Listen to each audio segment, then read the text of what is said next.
आजकल कहीं पेमेंट करनी हो तो ज़्यादातर लोग जेब से पर्स नहीं, मोबाइल निकालते हैं। डिजिटल पेमेंट कैश का ऑप्शन बनता जा रहा है और काफ़ी आसान भी है। हमारे और आपके मोबाइल में म्यूज़िक ऐप्स और फूड डिलीवरी ऐप्स के साथ ही अब डिजिटल पेमेंट ऐप्स का होना आम है।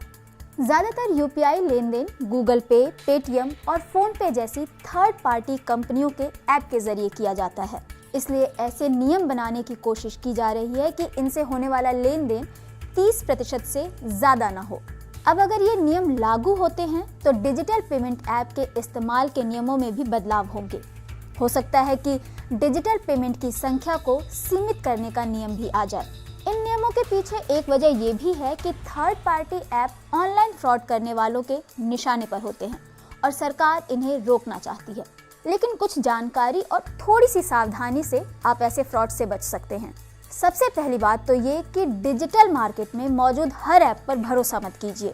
इस तरह की सेवा देने वाले कई नए ऐप बाजार में तेजी से आ रहे हैं, लेकिन भरोसेमंद ऐप का ही इस्तेमाल करें।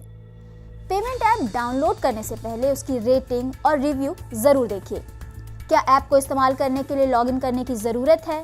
लॉगिन के नियम कितने सुरक्षित हैं? पेमेंट के बाद क्या नोटिफिकेशन आता है या नहीं आता है? क्या ऐप परमिशन में कहीं ऐसा प्रावधान तो नहीं कि आपके डेटा को किसी थर्ड पार्टी कंपनी को भेजा जा सकता हो? एक बार जब आपको इन सारे सवालों के जवाब मिल जाएं, तब आप उसके बाद तय करें कि आपको वो ऐप डाउनलोड करना है या नहीं। इसके बाद बारी आती है आपके मोबाइल सेटिंग्स से जुड़ी बातों की। डिजिटल पेमेंट को सुरक्षित रखने के लिए मल्टी फैक्टर ऑथेंटिकेशन जरूर रखें, नोटिफिकेशन भी ऑन रखें। साथ ही मोबाइल के साथ साथ ऐप के लिए भी पासकोड रख सकते हैं। इससे आपका मोबाइल और ऐप दोनों सुरक्षित हैं। अपने डिजिटल पेमेंट ऐप को अपडेट करते रहें।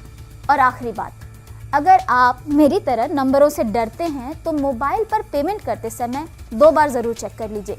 या अगर स्कैन कर रहे हैं तो स्कैन करने के बाद जिस शख्स का नाम आए उससे पूछ लें कि क्या ये रिसीवर वही है या कोई और।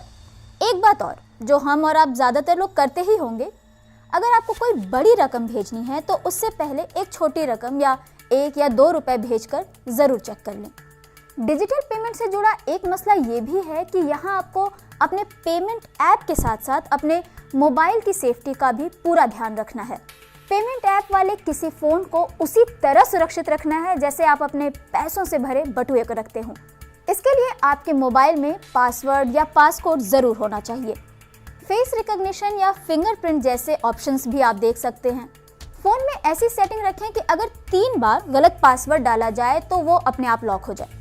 अगर आप एक से ज़्यादा पेमेंट ऐप इस्तेमाल करते हैं तो ये ज़रूर करें कि सभी का पासवर्ड एक मत रखिए। गेमिंग या लॉटरी ऐप इंस्टॉल करने जा रहे हैं तो अलर्ट पर रहिए। लेकिन अगर आपका यही बटुआ यानी जो आपका मोबाइल है खो जाए तो क्या करेंगे? तो सबसे पहले अपने खाते का पासवर्ड बदल दीजिए। इससे कोई आपके पेमेंट ऐप से पैसे नहीं निकाल पाएगा। टेक्नोलॉजी ने जो सुविधाएं दी हैं उन्हें सुविधा ही बने रहना चाहिए, पर इसके लिए ज़रूरी है कि आप सावधान रहें और सचेत रहें।